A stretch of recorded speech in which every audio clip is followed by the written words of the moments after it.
Bismillah, alhamdulillah, wa salatu wa salam ala rasulillah. Let's commence the third session, inshallah.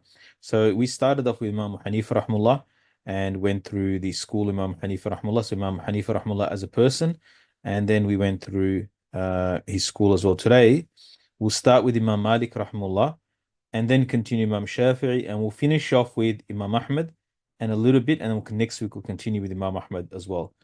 Sorry, Imam Malik, Imam Shafi'i, and then most of Imam Ahmad until we do the next session where we'll finish up Imam Ahmad and continue with the next topic, inshallah. Um, so Imam Malik rahmullah, his name is Malik ibn Anas bin Abi Amr al-Asbahi. There's a difference in his lineage beyond that, while agreeing that he was whether he was Qahtani, right? So, and Imam Imam Malik rahimahullah, he was born in 93 after Hijrah and died in 179 after Hijrah.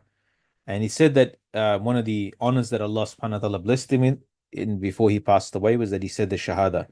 He said the Shahada and he recited that verse in Lillahi al-amru min qablu min ba'du.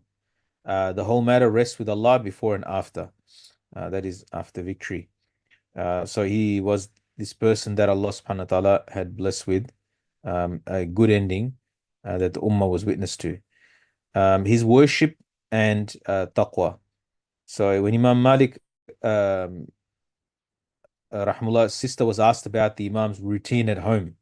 So one is, of course, that we know he's teaching Masjid Nabawi, he's to sit in the place of Umar ibn Khattab radiallahu anhu, he's to sit and give dars. And we know his whole school is attributed to him, and so therefore he is to issuing fatwas, rulings, writing books, and so forth. But his own personal routine at home, and his sister described that he was either doing, it was either the mushaf, meaning reading from the mushaf, or tilawat from memory.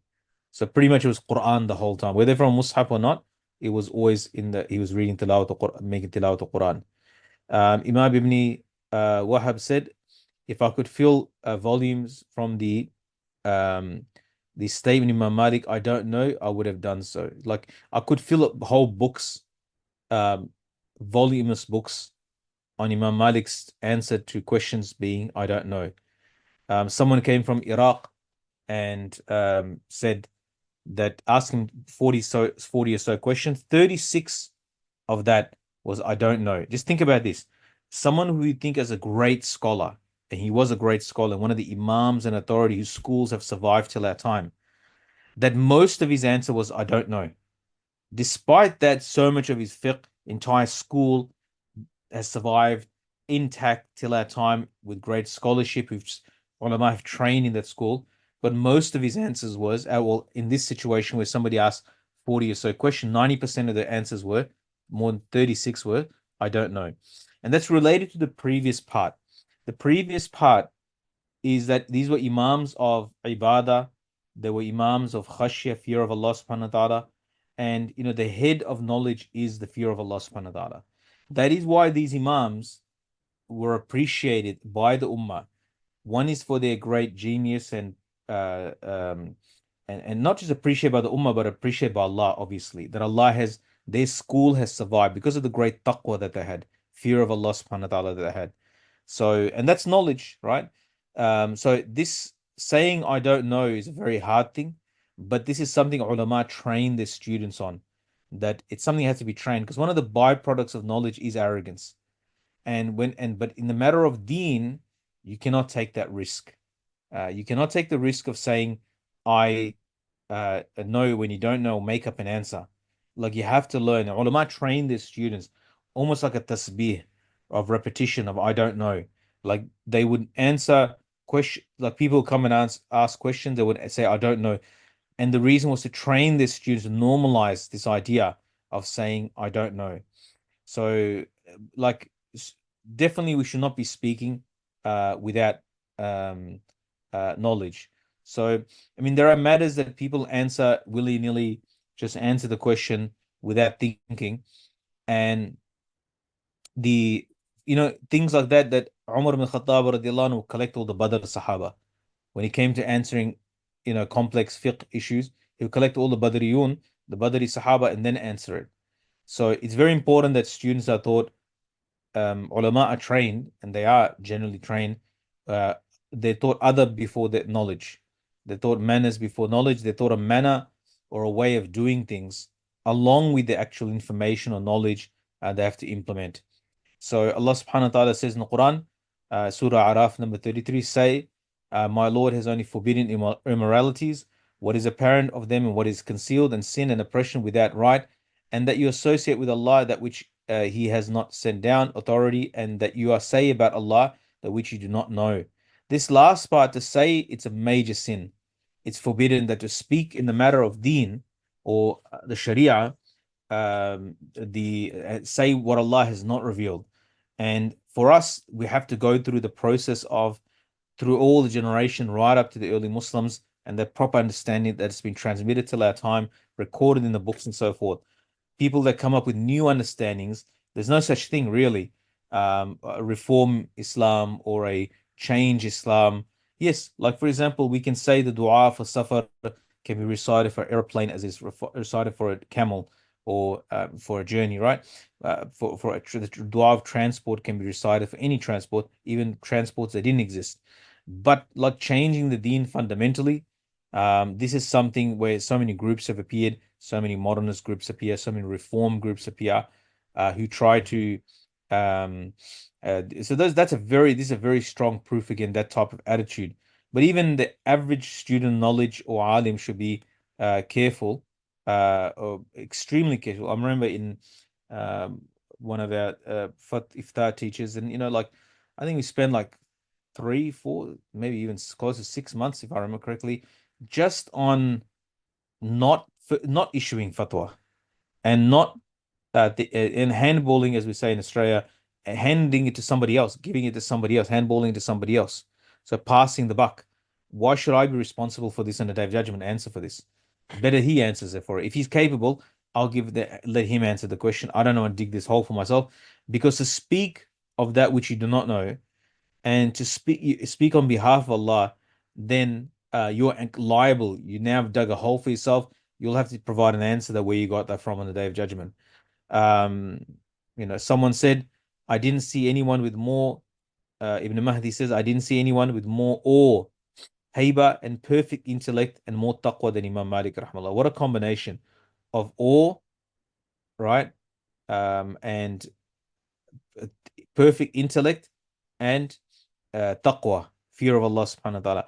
Imam Ahmad rahmallah, someone said that hundreds of books, the answer will be, I don't know. In mentioning before about the that students learn, alhamdulillah, excuse me, hundreds. He said that the majlis of Imam Ahmad was 5,000 attended it. 500 came to were writing or were studying, and the rest of 5,000 came to study his way, the way he did things. It's mentioned that Ibn Masud radiallahu anhu was trained by Rasulullah sallallahu alaihi wasallam, the Sahabi. The person that resembled him most, Rasulullah sallallahu alaihi wasallam, it's described in Masud that he resembled Rasulullah sallallahu alaihi wasallam in the way he did things, right? That Ibn Masud was the most similar to Rasulullah sallallahu alaihi wasallam, and he said that, and then he was also the most that resembled Ibn Masud radiallahu anhu was a tabi al-Alqama. And then if you looked at Alqama, and this is like different books and different mention about the one that resembled Alqama most, meaning that he didn't just study with him, he became in his demeanor and the way he did things. Because other things he acquired from his teachers, other than just the obvious things of studying the book. He is the most that resembled Ibn Mas'ud radiallahu anhu. Remember, Mas'ud was an early Muslim, and 20 years he prayed behind Rasulullah sallallahu alaihi wasallam, was there in the first saf always, in and out of Rasulullah sallallahu alaihi wasallam house always. So Alqama was the most similar to Ibn Mas'ud, and then Ibrahim al-Nakha'i was the most similar to Al-Alqama, and Sufyan Thawri was the most similar to Ibrahim Nakha'i, and Waqi' was the most similar to Sufyan Thawri, and Imam Ahmad Hanbal was the most similar to Waqi', and Imam Abu Dawood, the famous narrator of his Sunan Hadith collection, was the most similar to Imam Ahmad Hanbal rahimahullah. So it didn't just acquire just information. They acquired a manner and a way of doing things. All right. So Imam Malik's awe was that he used to, like, part of his awe was like he had so much respect for the hadith of Rasulullah Sallallahu Alaihi Wasallam. He used to make a ghusl, and like out of respect every day, like he used to come, does like wash himself and make sure that he comes in when he's going to present. And this goes back to his studying as well. That even when he was in a dars, when he was stung by, I think, scorpion or something, he did not flinch out of respect for the hadith of Rasulullah Sallallahu Alaihi Wasallam. So this is like, I mean, these imams were, to say they're on the next level is an understatement. There's a narration, a hadith of the Prophet ﷺ about the people who set on long journeys in seeking ilm. They will not find someone more knowledgeable than the alim of Medina. Ibn Uyayna, rahimullah, says that this is Imam Malik, rahimullah, that no one exists on earth like him. So he said, this hadith that's talking about an alim, that one day people will come to an alim of Medina, refers to, this only fits on Imam Malik, rahimullah. There's a debate about that. It could be others, but he seems the obvious choice for that hadith. He was ready for fatwa um, at the age of 21. And he said, I did not issue fatwas until 70, like ulama bore witness that I deserved this, like that I was fit for this, right? So I mean, he was already 21. Imam Shafi said, when the ulama are mentioned, Imam Malik rahimullah is the star. All right. The school of Imam Malik rahimullah went through several stages, like all schools. The first is the initial foundation and establishment. Of course, this starts with the founding Imam of the school, which is Imam Malik rahimullah, and he produced a work called Muwatta. Now, Muwatta is a book of hadith, but the way it's arranged, and there are some aspects of so it's firstly the fact that it's got chapters in it. The chapters of it, like Kitab al-Tahara, Kitab al-Salat, Kitab al-Adhan, on and on, tells you this is structure. This is a fiqh book structure. So it's hadith, but it's in reality a fiqh understanding of those hadiths. The next person, so Imam Malik rahmatullah, in his first era, he himself was teaching, writing, and issuing fatwas as well, meaning that answering questions on his methodology. And regarding Muwatta specifically, Imam Shafi rahmatullah said there's nothing below the sky, there's nothing on the surface of the earth that is more authentic than the Muwatta. Of course, after the Book of Allah, but the Book of Allah is not up for authentication, right? But out of Hadith literature, that this is the most authentic. Some say that this is until Sahih Bukhari and Sahih Muslim were compiled, and the rules for that was much more stricter according to the narration that are in Sahihain Bukhari Muslim. However, many ulama, an example is Shah Waliullah rahmullah, early 20th century Imam Maulana Ubaidullah Sindhi rahmullah, others viewed that the Muwatta was still more authentic. Just to appreciate that the Muwatta, especially for the rejectors of hadith, this is an aspect of Muwatta that we should understand, that the Muwatta is so early on, right? Like, and it is authenticated and approved by the scholars, right? Who are the children, grandchildren of Sahaba radiallahu anhum, and the freed slaves of Sahaba radiallahu anhum, and Tabi'een and Tabi'een. Since they're there in Medina Munawwara, it's the center of the heart of Islam. And the amazing thing about that work is that whatever the books that came after it, like Sahih Bukhari, Sahih Muslim, and the Sihah Sitta, let's say the six authenticated works, that canonical works that are used mainly in our fiqh and madaris, we teach these books are taught in the madaris. All those books are still in the orbit of Muwatta. The reason why I mention this is very important, if it's a simple argumentation, is that people they can attack Imam Bukhari, try to attack Imam Bukhari, and they really don't have a leg to stand on, but they try to attack Imam Bukhari. But the reality is that whatever Imam Bukhari said is still in the orbit of the Muwatta Imam Malik, which is corroborated by the whole society scholars of the Society of Medina Munawwara. So it's not a small it's the Muwatta is not a small thing. It's huge in the sense of that it throws out the rejectors of hadith. There are groups today and in the past as well who reject hadith outright. And so this is Muwatta, the existence of Muwatta, and he's so early, and the narrations. Shah Waliullah says we can disagree. Rahmullah says that we can disagree with the what's derived from the the istimbatat, right? The rulings that are derived. There could be ikhtilaf in that, in the understanding of that, but it's very hard to disagree with the narrations of Muwatta, right? Because of this corroboration and its early appearance in Islamic hadith literature, right? One Imam Malik's students, Ibn Qasim, the Rahman ibn Qasim, and his student Asad bin Furat, and then back into Sahnun. So they produce it's almost like a multi-generational work of the rulings in Imam Malik rahmullah called the Mudawwana. If you take the Muwatta and the Mudawwana, these are like key books, the foundational, the basis for the establishing the school in Imam Malik rahmullah. Then came the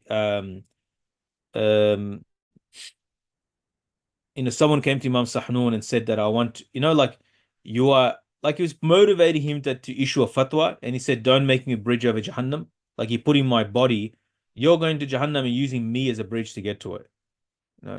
One key student of Imam Malik was Ibn Wahab. Ibn Wahab was a student that, or Imam that he was reading the hadith on the horrors of the Day of Judgment, and he fainted just from hearing that. He died a little bit after that.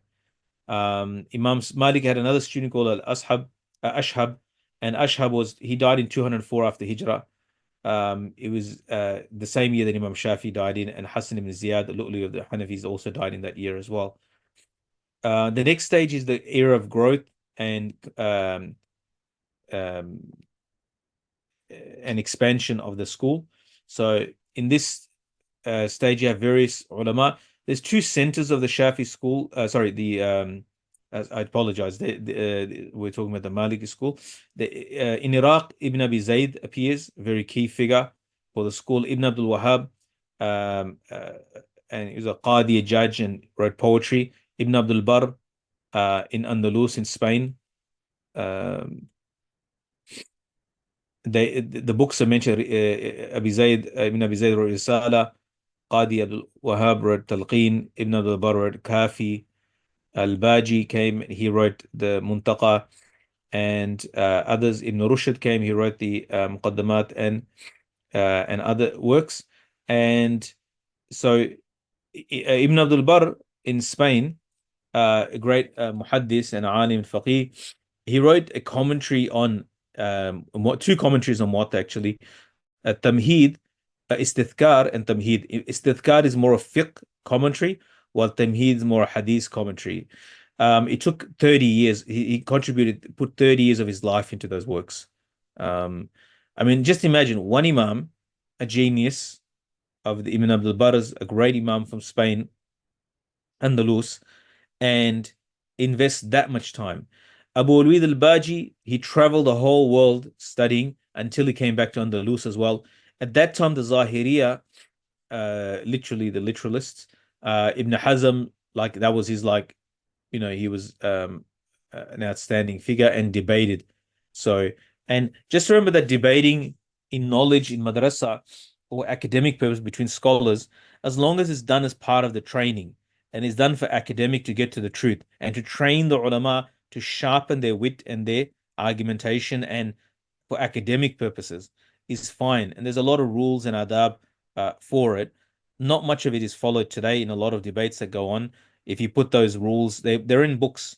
So you'll see it in the books of ulama that they'll talk about that he was trained in munazara, in debate, right, by so and so. So it's a skill. It's part of, it's part of the thing. And we have it today as well. Even if you do a PhD, you have to defend your PhD before experienced scholars. So this is there if it's kept in that sort of academic realm and there's a benefit to it. But if it's just done to win for the sake of winning, then it's a useless exercise, right? If you win, one of my teachers said, if you win, you become arrogant. and only the one who speaks well wins, I guess. So it doesn't really like achieve anything except for maybe create more spiritual sicknesses in a person if it's not done properly and it's not done with the right intentions.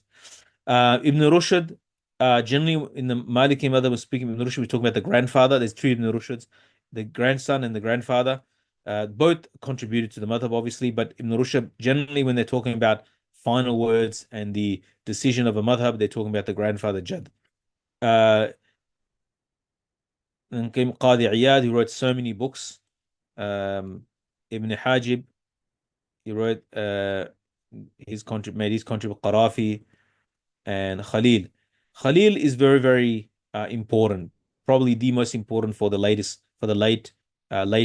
Malikis. His book Al-Mukhtasar is the book in this is a book that like basically sort of summarizes the whole everything that was done before it. One thing to understand in the development of madahib or schools of fiqh jurisprudence, there are key figures and there are key works. And then there's a hierarchy of authorities in the school. Because there's like, even here, you're seeing some names, right? These are key names, but there's much more names in this. And there are key authorities, and there's a hierarchy of authorities to understand like whose word is and whose analysis is actually more stronger. So this book Al-Mukhtasar, everything after it is in the orbit of Mukhtasar of Khalid. And it's like every alim will have this on their bookshelf. Even the non-Malikis will have this as well as a reference. And then came it's Dardir, the commentary, Sharh Kabir, and then Hashia Dasuqi, which came on that. So as a commentary, Hashia means like it's a gloss or like with footnotes.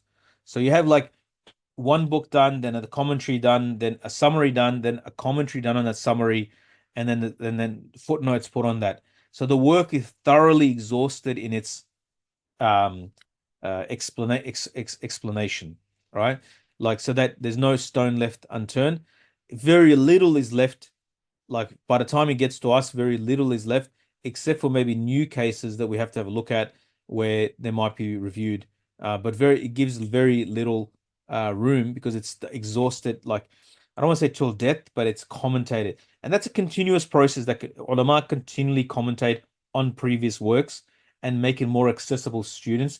And that's how the schools stay alive as well as a coherent academic school. The next Imam is Imam Shafi rahmullah. Imam Shafi rahmullah himself was trained by Imam Malik, but not only Imam Malik rahmullah. So his name was Muhammad ibn Idris al-Shafi. His lineage meets with the Prophet sallallahu alaihi wasallam's grandfather, Abdul Munaf. It was a Mutallibi as well.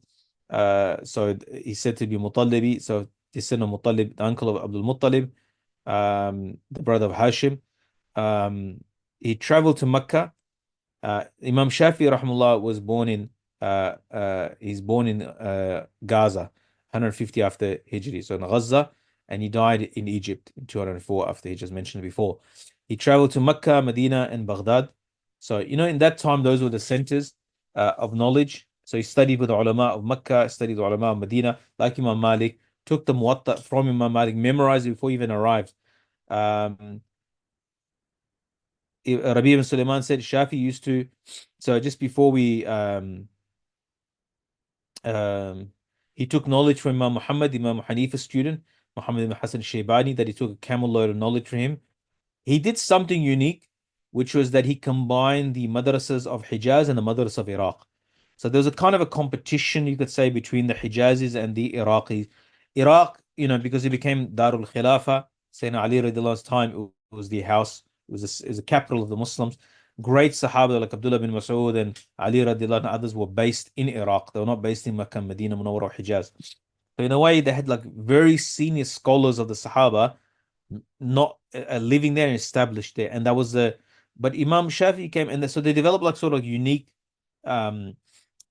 features of each school, of each region, had their own way of doing fiqh and hadith, and like the academia was a little bit different on these two zones.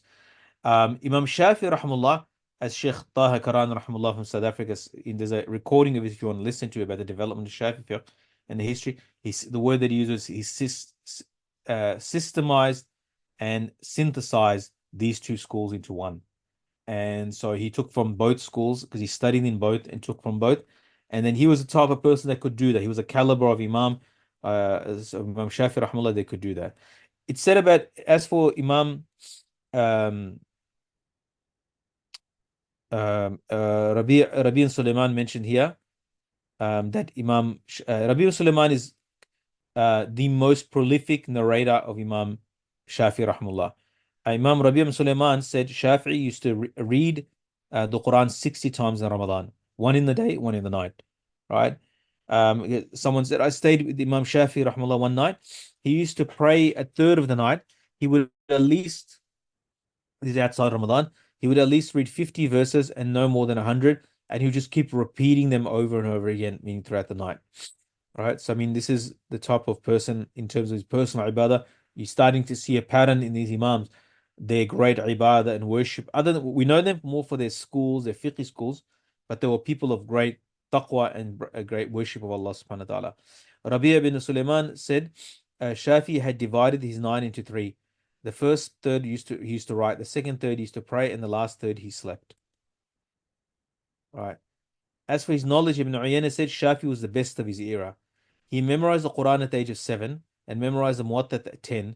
He was given the ijazah to issue fatwas at the age of 15 by his Shaykh Muslim ibn Khalid Zanji in Makkah Mukarramah. So he was a mufti at the age of 15. Ahmad said, no one touched the inkpot and pen except that he is in Imam Shafi rahmullah's debt. That is Imam Ahmad saying about him that we are in debt to him. Like whatever academic work they will do, we owe Imam Shafi rahimahullah ta'ala. All right. As for the history and the development of the madhab, Imam Shafi rahimahullah there's two books that are very important as a foundation school, is Kitab al and also Risala. Now, the Kitab al and Risala, they're together as one book, but Risala is the Usul of Fiqh work. So it's considered the first Usul of Fiqh. And Kitab al is like an encyclopedia work of rulings. So both of them are remarkable works because it gives a foundation to the school directly from the Imam as a written work, as opposed to the other madahib who don't have that from the Imam directly, right? Imam Buwaiti says, he wrote the Mukhtasar, and Imam Rabi'a Muradi, and so Imam Shafi's school did go through two stages. One is the Iraq or Baghdad, when he was in Iraq, in Baghdad, and then when he went to Egypt and rewrote or reviewed the whole madhab. It's not an entirely like transformation of the madhab totally, but there's an influence now. There's more case studies, right? Something to understand that, like some people misunderstand, like Imam Abu Yusuf or Imam Muhammad, Imam Hanifi student, or their views are taken over the Imam. How is that possible? Reality is that new situation occurred, which requires a new thinking based on the principles of that Imam. Imam Shafi, rahmullah, while going to Egypt, had a chance to review his school based on the situation that he was in, and to, obviously, as time goes, people's knowledge matures and increases and so forth as human beings. And his madhab, his school was reviewed. So the madhab that's in Iraq is called the old madhab, and that which is in Egypt called the new madhab, right? In some situation, the old madhab is given priority, right? So it's not that the old madhab is totally certain situations or circumstances, some rulings are taken still from the old madhab. So in terms of Imam Shafi rahimahullah himself, yeah, he is like the first one to write in usul, right? There might be others claimed, but the only one that we know, and there's a physical book that exists, is Imam Shafi rahimahullah's book. Okay. Imam Muzni rahimahullah wrote his Mukhtasar, Ibn Suraj. So then we go to the next stage, which is the excuse me, is a stage of growth and expansion. So this is great Imams like Ibn Suraj, Qaffal, and their contributions are mentioned there. And it mentions Khurasani school, and then after Isfarayani, it mentions the Iraqi school. Yes, the school, like at in that era, the Shafi school was sort of like in two areas. One is Iraq, so the scholars that Shafi school developed there, and the teaching that occurred there, and the contributions that were made there, it's called the Iraqi school.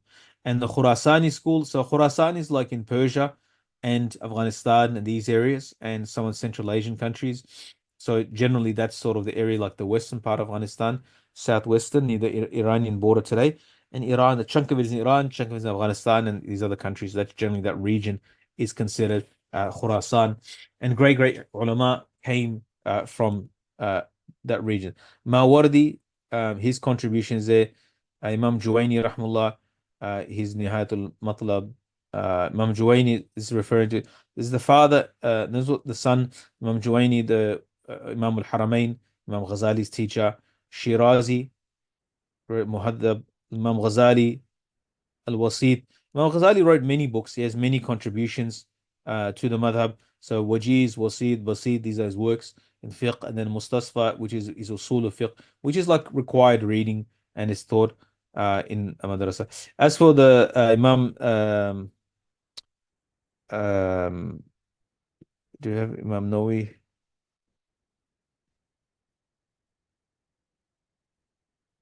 Yeah, so the next era, there's like two stages of the era of writing, recording, commentating. So Imam Nawawi rahmullah's Majmu' uh, was later contributed by Imam Subki, and then a alim of the recent era in the last century, Muti'i, he completed, Muhammad Najib Muti'i, he completed this work. So as for his Minhaj, sorry, Minhaj al-Talibin, or Minhaj for short, is a key book in the Shafi school, and the madhab revolves around it. And Imam Nawawi rahmallah has many other books as well. But this book is so many commentaries, Tuhfat al-Muhtaj, Mughni al-Muhtaj, Nihayat al-Muhtaj, on and on and on. So many books. Usually you can tell the importance of a book in a given madhab by the number of commentaries and the amount of work that ulama do on that work, because they consider it's very key, and they'll spend time expounding on it, doing, like mega commentaries on it. So the more commentaries a book has, you realize that book is extremely important, and the imams do want to preserve and commentate it and to continue for posterity. The second area is so that Imam Rafi, Imam Nawawi. So the Imam Rafi, Imam Nawawi, the two sheikhs of the madhab. They're called shaykhain in the madhab. They're key figures in the madhab. The school revolves around whatever they say. Imam Ramli rahmullah. Obviously, this is the Imam Shafi'i school, but these are key figures who expounded on it based on the principles of Imam Shafi'i, to make the school more accessible. Imam Ramli rahmullah, Ibn Hajar Haythami. It's not Ibn Hajar Asqalani. Ibn Hajar Haythami al-Makki. It's not to be completed. Ibn Hajar Asqalani, right? Also great Shafi Imam. But these Imams, their works, these are the works that's mentioned in Minhaj, Nihayat, Tuhfa. All these works are considered, they are, and other commentaries as well, are considered the final word of the Shafi'i school. Finally,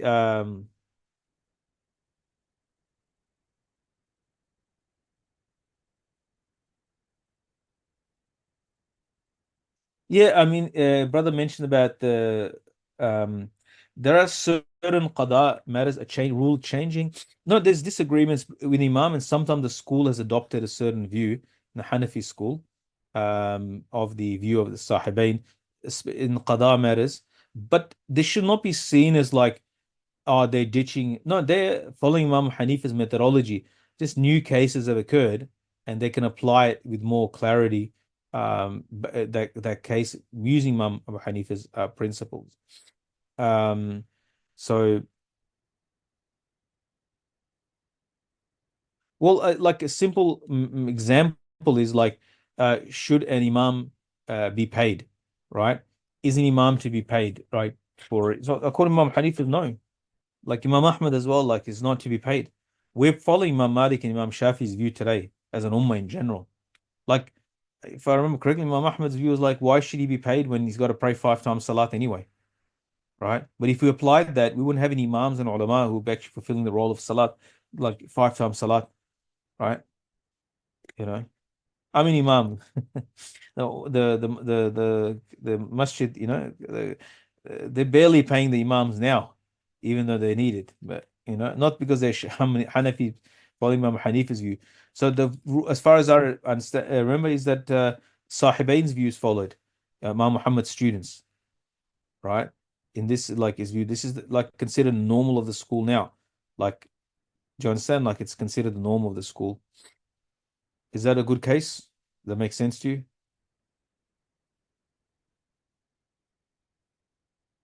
Alhamdulillah. All right, welcome. Imam Ahmad bin Hanbal rahimahullah. So his name was Imam Ahmad bin Muhammad bin Hanbal al-Shaybani rahimahullah ta'ala. And what's the time? So I got 7 minutes, inshallah. Imam Ahmad bin Hanbal rahimahullah. Um, he was born 164 after Hijrah, died in 241 after Hijrah. Ibn Jawzi rahimahullah said he traversed the world twice in compiling the Musnad. The non-Muslim world, he traveled, went around twice, did tawaf it twice to collect. And um, his sanad is generally considered Imam Shafi'i. Although like he's Imam Shafi'i senior to him, to call him a student Imam Shafi'i might be a bit much. And the Hanbalis always mention this. So it cannot be understood as a student or a disciple of Imam Shafi'i. His sanad is higher than Imam Shafi'i's as well, like he was a hadith specialist, right? And he traveled for fiqh and hadith.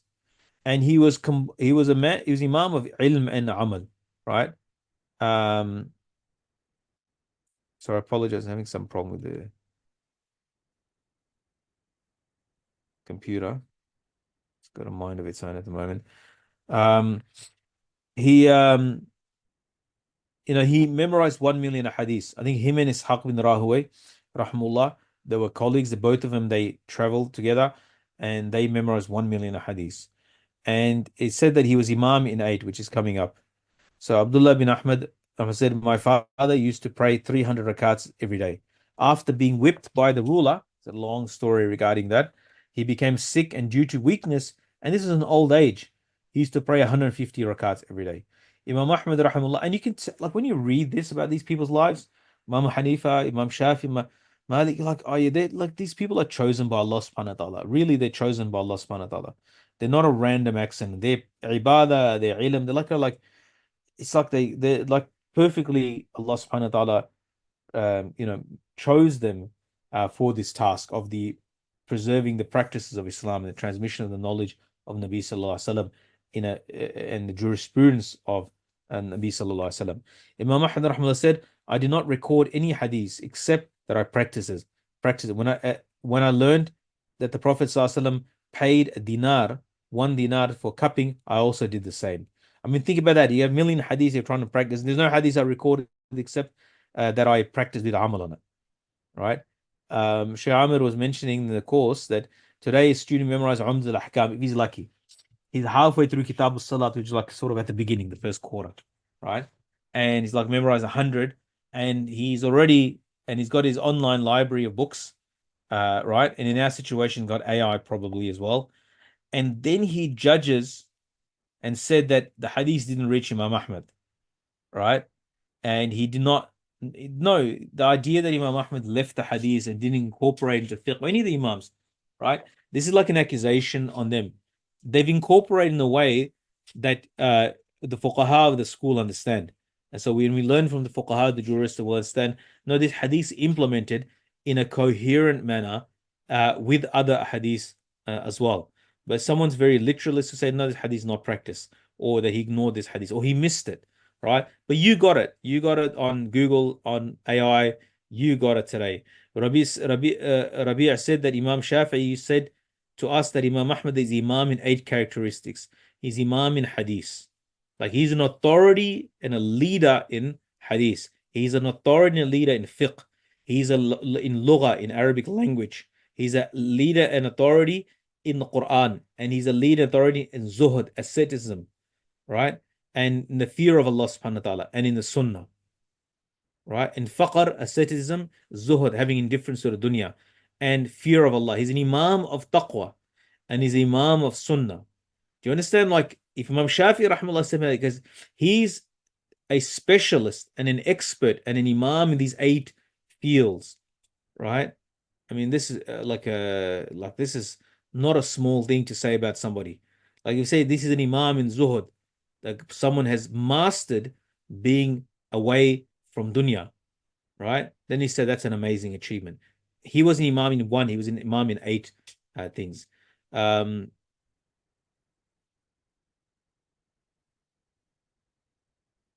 Abdullah ibn Ahmad said, the son, that Abu Zur'a told me, your father memorized 1,000,000 hadiths. When asked what made you realize that, he said, I asked him from every chapter and he would narrate from every chapter hadith. I could ask him about anything and he would have, in each topic that I talked to him about, he would have several hadiths or group of hadiths ready, like from each chapter. Abdul Razak said, I did not see anyone greater in fiqh and fear of Allah than Imam Ahmad bin Hanbal. Imam Shafi said, when I left Baghdad, I did not leave behind a more virtuous, more knowledgeable, a greater jurist, and more Allah-fearing than Imam Ahmad bin Hanbal rahimahullah ta'ala. Imam Shafi said, Oh Abu Abdullah, so Imam Shafi said to Abu Abdullah was the kunya of Imam Ahmad. Oh Abu Abdullah, if is there any authentic hadith according to you, inform us so we can apply it. You are more knowledgeable of the authentic narrations than us. As for his school, so the school, of course, is founded by Imam Ahmad, rahimahullah himself, and the Ashabul Masail. So Ashabul Masail is his sons, right? Ahmad and Salih, Abdullah and Salih. The fiqh of Imam Malik was not written by Imam Malik, right? Similar to, like, unlike Imam Malik's Muwatta, or Imam Shafi's or Imam Hanifa rahmatullah's students. So it was similar to Imam Abu Hanifa's, in which it was his Masail, question that he answered, they were recorded by his students throughout the world, right? Letters used to come to him. His son said that his letters came to him, he would answer, and those letters were collected later on. Imam Muhammad and a coherent school formed around that, right?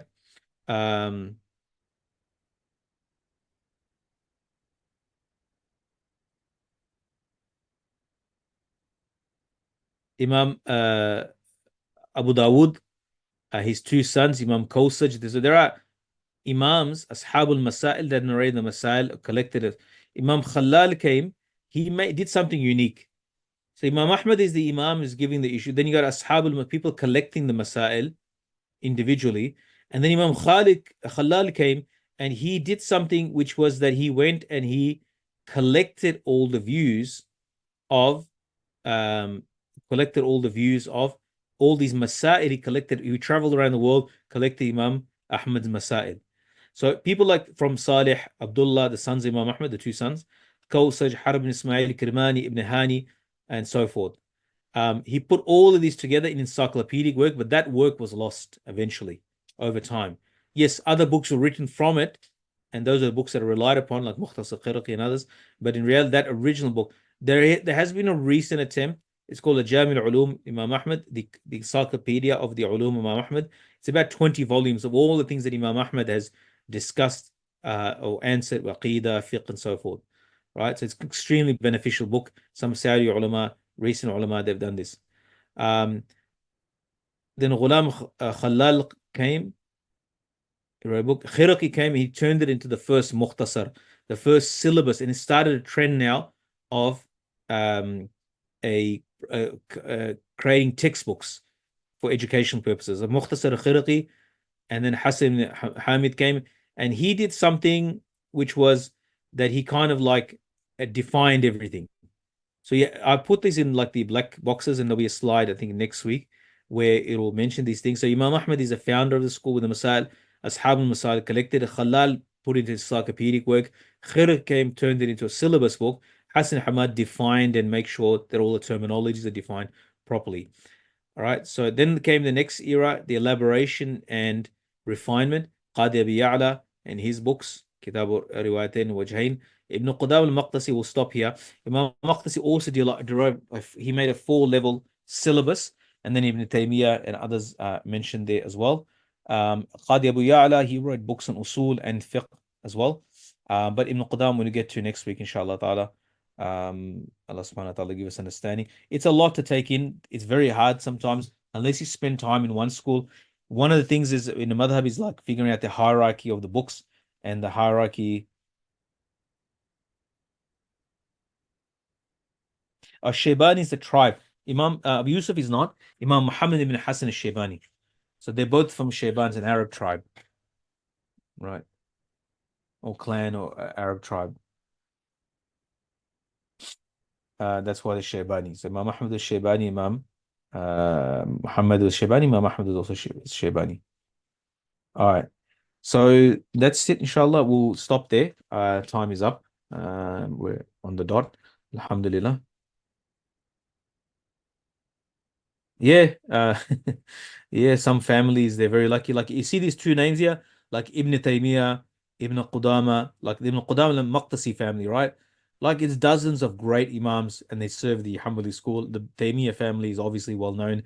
Like I'm not talking about Shaykh al-Islam Ibn Taymiyyah, rahmallah, his grandfather, father, uncle, like it's like a whole family who were just dedicated. There was other families as well, they're famous that served and in different regions, and they were like multi-generational, not just lightweight scholars, great scholars they produce.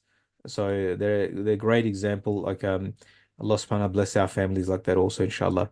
They can do khidmah, have that dedication, inshallah. Barakallah fikum and jazakallah khair for your questions.